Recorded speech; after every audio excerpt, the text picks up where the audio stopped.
some weirdness going on when a bullet goes from up to down, you know, like people usually get shot from forward to back, right? Yeah.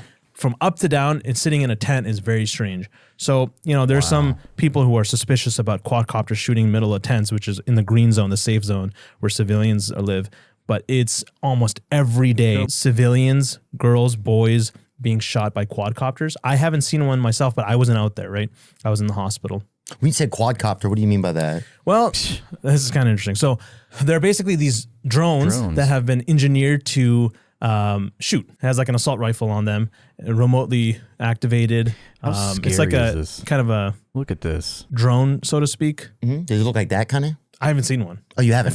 They say if you see one, you're probably going to get shot. Granted, we're American, but we weren't allowed to go there anyways. But could you hear drones ever? Oh yeah. Oh, 24/7. There's drone buzzing over you. Really? Yeah. They say they know where everyone is. They're watching everyone's face. It's probably some crazy AI stuff. I mean, honestly, I think they probably have everyone's phone, you know, tracked. We were connecting to the Israeli towers too. So it's like they know where we are. Yeah, I mean, getting back to our previous point, which we've made on stream many times, the Gaza Strip is perhaps the most heavily surveilled place on Earth. Every square inch of that strip, which is very, very small, is surveilled with some of the best military surveillance equipment that exists, state of the art. I mean, we're talking about the startup nation, the high-tech startup nation that the champion of Silicon Valley is the Israeli state, you know, an extension of the Silicon Valley military industrial complex. So the fact that, think about that for a second, and then consider that they were caught unaware on October 7th. Do you really believe that they had no idea? Could it be, wouldn't you think that if this came across Satan's desk, he would have said, fuck it, let it happen, whatever. We'll use it. I'll finally get my wet dream and I'll start a war with Iran if this happens. Great. We know that Satan has wanted this for so long. We know that they love when they get to play and masquerade as the victim. And, I haven't done a deep dive on this topic, but I know that, reports and articles have been, and investigations have been made into how much the IDF knew and when did they know it, you know. And some of the people in the Israeli government did try to warn. We know at the very least some people in the Israeli government and in the IDF knew that there was training that was happening. They knew about this operation that Hamas was planning, 1,000%. I think the only liberal apologia that I've heard about it is sort of like the saying that we hear about 9/11. It's like, yeah, there was information there. We saw it, but we just didn't recognize it in time, or we didn't recognize what it was. We didn't recognize the severity of it. Something like that. They'll say it was basically incompetence. It means basically what it boils down to. And we made this argument yesterday that whether it's incompetence or negligence, it doesn't matter because it's still Israel's fault for engineering the conditions in the Gaza Strip, which made the likelihood of armed resistance inevitable. And we know that in 2009, for example, they raided the Gaza Strip and incited Hamas to fire rockets into Israeli territory, which Israel then used as a pretext for a more violent escalation, which then came to be Operation Cast Lead. And that's their tried and true strategy. Their tactics in the Gaza Strip is to always preempt, pretext, escalate, and then cry about how they're the victim. And I think it's important also to acknowledge that anything that comes out of Israelis' mouths should be assumed a lie before anything. So I wouldn't trust an Israeli for anything. Like if they told me that the sky was blue, I would still go outside and check. There's a company called Palantir, I know, that I believe, see if you can bring that up, that I believe had, he's so dumb, isn't he? God, he's a big dumb animal, isn't he, folks? Theo Von. He's just the dumb man, smart man, I think. Is that what it is? Is Theo Von the dumb man, smart man? Is that how we should think of him? I believe he's helping with some of the drone AI work over in Gaza. Palantir allegedly enables Israel AI targeting in Gaza, raising concerns over war crimes. Look, he's got to have a big old screen. There's like a whole team behind Theo Von trying to keep the fucking charade going. Earlier this month, And this says allegedly. Earlier this month, Allegedly. saw a continuation of that effort with the targeting of 3 well-marked or fully approved aid vehicles belonging to World Central Kitchen, killing their 7 occupants. He's like, yeah, there's this thing called Palantir. I don't know, like, can we pull that up? Like, maybe, I don't know, it's allegedly maybe might have something to do with, like, you know, targeting. Maybe it has something to do with the quadcopters you're talking about. And ensuring that the food would never reach those. You know, Palantir is intimately involved with operational planning, operational security, AI targeting, aggregating data, et cetera, et cetera. I mean, it's not even really, they're so intimately involved in the IDF operations that it's not even fully understood how deep that rabbit hole goes. But certainly you can say they're responsible for creating AI-generated kill lists that target every Muhammad, for example, in the Gaza Strip. If it's a male, if it's a male's name, that's usually enough to say. And they're obviously responsible for surveilling and consolidating all this data that they have on Palestinians living in the most heavily surveilled place on earth. Dying of starvation. The targeting was precise, placing missiles dead center in the aid agency's rooftop. Theo plays dumb, but it's all just an act, okay? He's actually way dumber than he plays. He plays dumb, but he's actually extremely dumb. Logos. Israel, however, said it was simply a mistake, similar to the mistaken killings of nearly 200 other aid workers in just a matter of months. Such horrendous mistakes are hard to understand, considering the enormous amount of advanced targeting AI hardware and software provided to the Israeli military and spy agencies, some of it by one American company in particular, Palantir Technologies. We stand with Israel, the Denver-based company said in posts on X and LinkedIn. The board of directors of Palantir will be gathering in Tel Aviv next week for its first meeting of the new year. So when was this? April 2020. But you know who's not dumb? There's this guy out in LA, and he runs a meme page. He's kind of a rock star, actually. His name's Buddy Head. Have y'all heard of him? He's like the opposite Theo Von. He's like the opposite of Theo Von. He's like the smart man's intellectual. Okay? He's a bit of an intellectual, you might say. He's got a bit of an ego problem, okay? He's a little bit of an asshole, but he's got a heart of gold. And his name is Buddy Head, aka Travis Keller. Okay? And he hasn't smoked weed in over 2 months. Can you believe that? Oh shit, oh, he's here. Speak of the devil. Before. Oh, so this is... I remember that. So there was a... This is a while back. Yeah, well, there was an Israeli website, 972 Mag, that actually called this out. So it's Israeli information. I think it's Project Lavender. And 63 days. Holy smokes. You see? I wasn't lying. I was right on the money. Mission where the AI basically gets permission to kill a Hamas commander if there's like 300 collateral damage. Mm-hmm. And then if it's going to go over 300 civilians. 90 days. Then it's back on. Okay. 3 months. That's unheard of. That is uncanny. And there's an operation that gets activated called like Daddy's Home, where it waits for that Hamas guy to go home. Buddy Head memes are like an espresso shot of class consciousness. Now that is, in fact, I was watching I watch Buddy Head every day. I always check up on him in the Instagram feed, and dude, there were some bangers in that. We got to go check that out actually in a second. We'll go and get our daily dose. And just shoots the entire family.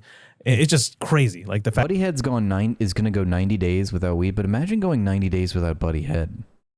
That this is completely normal. I don't even want to think about it. Normalized now. And I think this is experimental. I think this is what's going to, the future is going to have everything to do with what we're saying here. Guys, I just want you to know in Twitch, we do have a meme lord in the chat. You should all be very, very thrilled. And make sure you follow Buddy Head. One of the most based people you will meet and an absolute legend in not only the meme sphere, but the music sphere. Art and cultural zeitgeist, okay? He's part of that.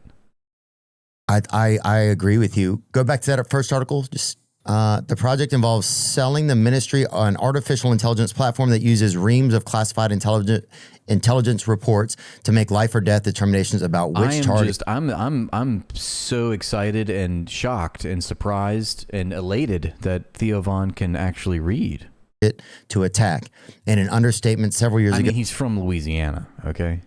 Carp admitted our product is used on occasion to kill people. Good Squishmallow. We love to hear that. Morality of which he himself occasionally questions. I have asked myself, if I were younger at college, would I be protesting me? Yeah, and this is allegedly. This is just stuff that I'm reading from an article here. What website is this? This is Business and Human Rights Resource Center.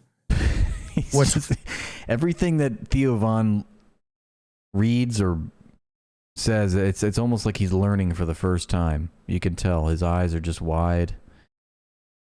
It's like a monkey at the opera. Wild is that this is the same company that's now has a contract to operate in America.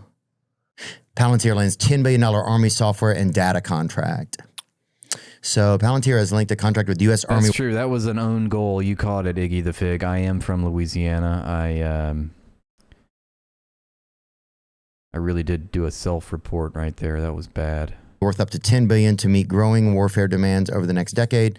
As part of the deal, Palantir will help the military streamline efficiencies while preparing for threats, consolidating 75 total contracts into one enterprise deal. The agreement creates a comprehensive framework for the Army's future software and data needs. I love that Theo Von has used his platform to show everyone that he can read articles. So despite popular opinion, I think my fear is that in the future, this is what it'll be like. We'll be living in a surveillance state, and this is what it'll be like. And I hate to break it to you, Theo Von, but the future is here. We already live in a surveillance state, buddy. To say that, but I don't know if it's my fear. It just seems like that's kind of where we're headed.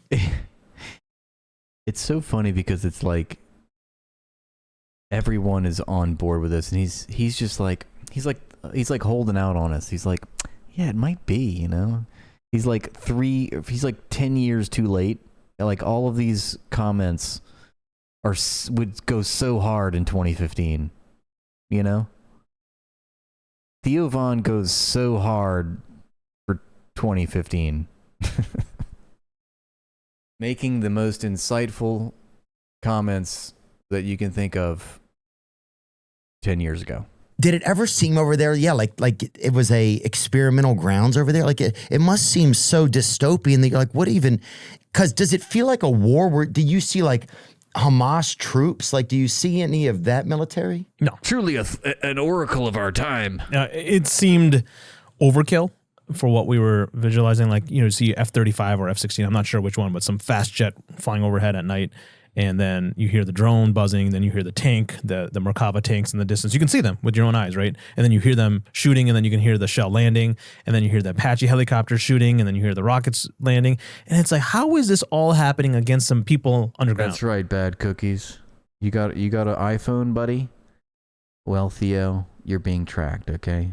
Like, something's not adding up. And then, like I said, from a doctor's perspective, you're seeing the casualties, which are civilians. I mean, you can make whatever conclusion you want about what's going on from the military aspect, and I am also suspicious. Like, what is going on? Is it just like a big show of different equipment? We actually had a situation where there was some sort of a gas being used, and patients were asphyxiating, but we didn't know what it was. There was no testing, right? But the X-ray was normal. The chest X-ray was normal, but the patients were asphyxiating. It was really weird, and we had no idea what we were treating. So we would just watch them in the ICU, make sure there were, oxygen was okay. So there's some weird stuff going on, and it's not. Gaza is a laboratory for new chemical weapons. We know that. Just me saying that. If you look at some of the locals, there's bombs which we've never heard before. explosions that we've never seen before.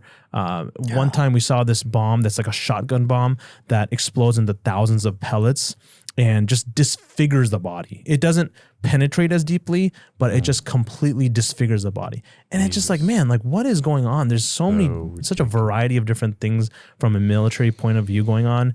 And I'm just seeing the results of it in the ER from, again, kids, women, children, elderly, handicapped people. And something doesn't add up. Yeah. Yeah, I think that's the feeling it gets even. It's like, yeah, man. Like something is just afoot. What's happening? Like what? And then the weird thing too is like we're seeing this, right? Like just we know exactly what's happening. This is an ongoing genocide where the startup nation of Israel is testing out new experimental weapons and advancements in military technology on Palestinian people. That's not hard to say. On TikTok, social media, you're seeing video. It's like, well, does nobody even care anymore if that's happening? Like, are we becoming like immune to it? Is that happening just to put videos out to make people immune to a massacre? Like, I don't understand. Like, it starts to make, because then I start wondering, am I part of some experiment, you know? And he's so close, isn't he? God, he's just on the cusp. He's like, wait a second. Something doesn't add up. Am I implicated in this too? He's so close, right? Like, wait, hang on. Does this come back home to America? Wait a second. He's like sniffing the class war. He's so close. He's so close yet so far. I don't know. I just don't even understand it. Well, you know, that's the best he's got. I don't know.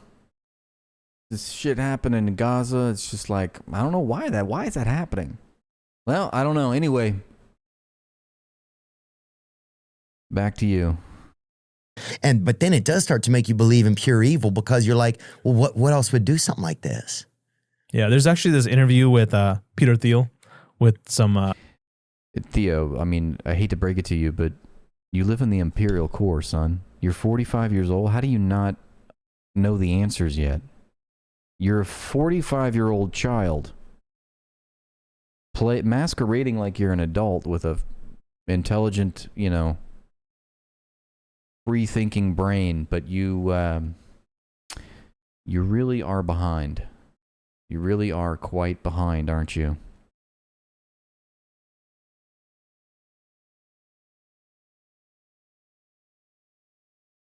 And I think also just saying, oh, it's just pure evil is a bit of a cop-out as well. I think some pastor who's asking him, like, you know, when the Antichrist comes, what kind of technology you think he's going to be using?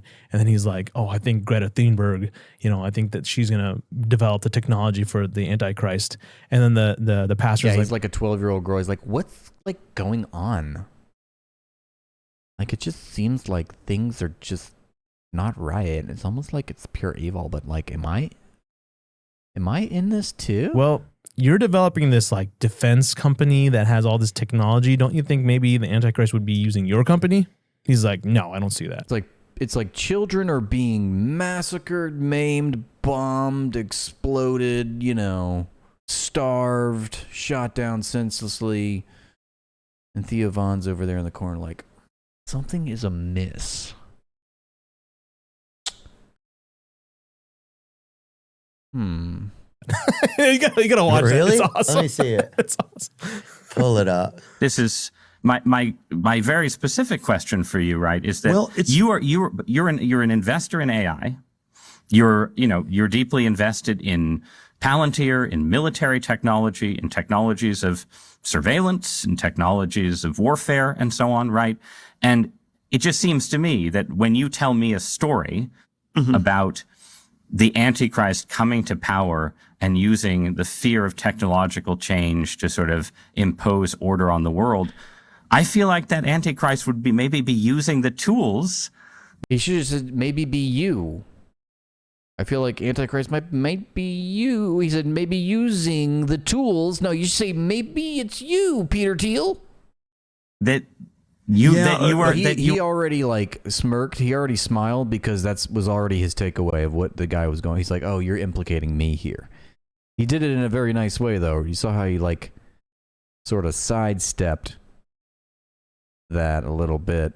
Man, I feel like maybe it might be kind of using the tools you were building, right? Like, wouldn't the Antichrist be like, great, we're not going to have any more technological progress, but I really like what Palantir has done so far, right? Yeah, I mean, isn't that a concern? Wouldn't that be the irony of history would be that the man publicly worrying about the Antichrist accidentally becomes the Antichrist since his or her arrival?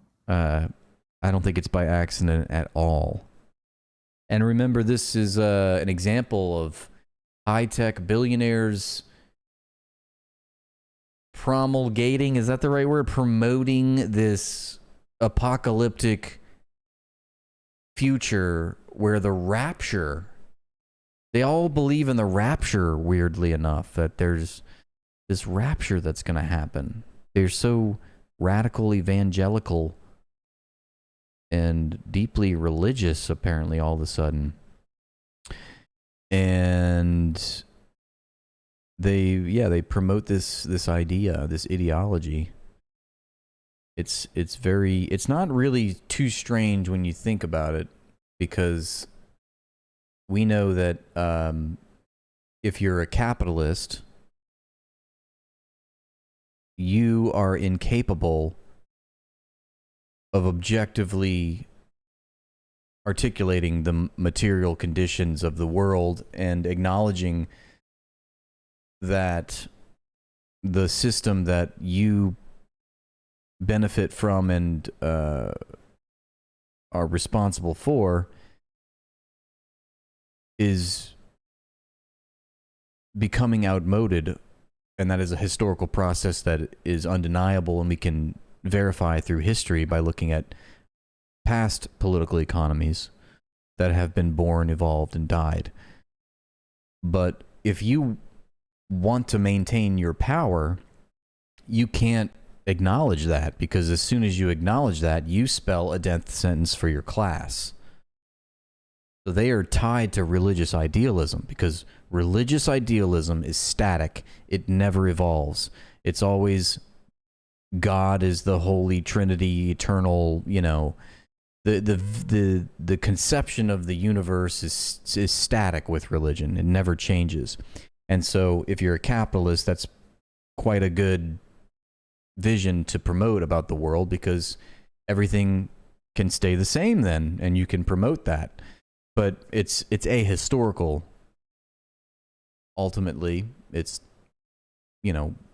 people that try to sell you religion are charlatans. They're grifters. They're trying to distract you from what our material conditions are, what actually are the forces that guide history, that forge history, that the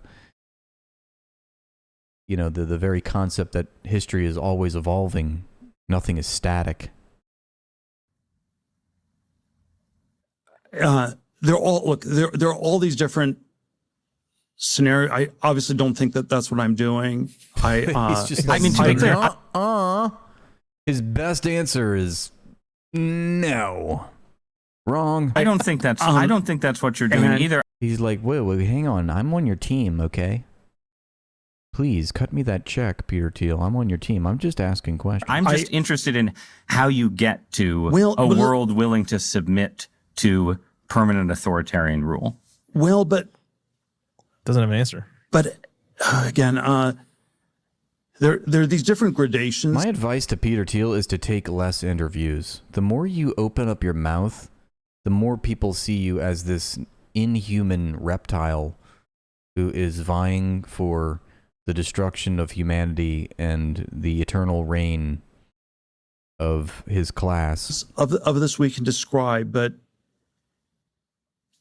is this so preposterous, what I've just told you, as Yes. a broad account of the stagnation that the entire world has submitted for 50 years to peace and safety. So basically, if you ever watch this interview, Peter Thiel is upset because he doesn't have anything to invest in. He's lost inspiration for his investments, and he's sort of waffling here. Is that the right word? He's sort of wondering what is the thing that he can invest in, because nothing is really too exciting for Peter Thiel. So sad, right? Why? What's going to be the new industry, the new private industry that Peter Thiel needs to dominate? He's not satisfied, guys. He needs something to invest in that he really believes in, can really get behind. Certainly investing in people and raising the living standards of the very people that he's impoverished through his hoarding of vast wealth and fortune is not something that is on Peter Thiel's radar, of course. Could never be solving world issues. This is 1 Thessalonians 5:3. The slogan of the Antichrist is peace and safety, and we've submitted. Yeah. Peace is actually evil, okay? Peter Thiel is trying to tell us. He wants us to believe that those who promote peace and safety are actually the Antichrist. Although, albeit that is a cynical, very cynical and very,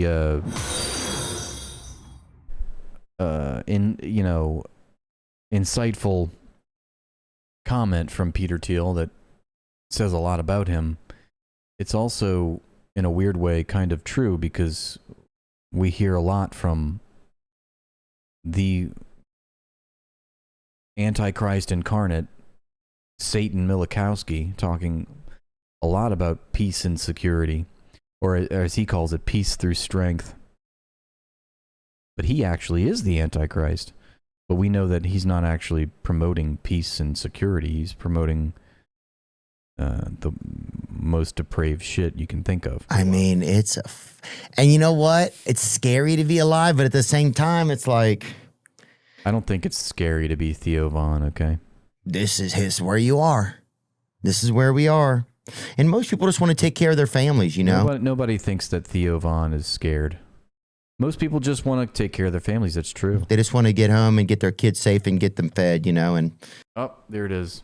Mid-sentence. He was just in the middle of a really insightful thought, but that was it. All we get.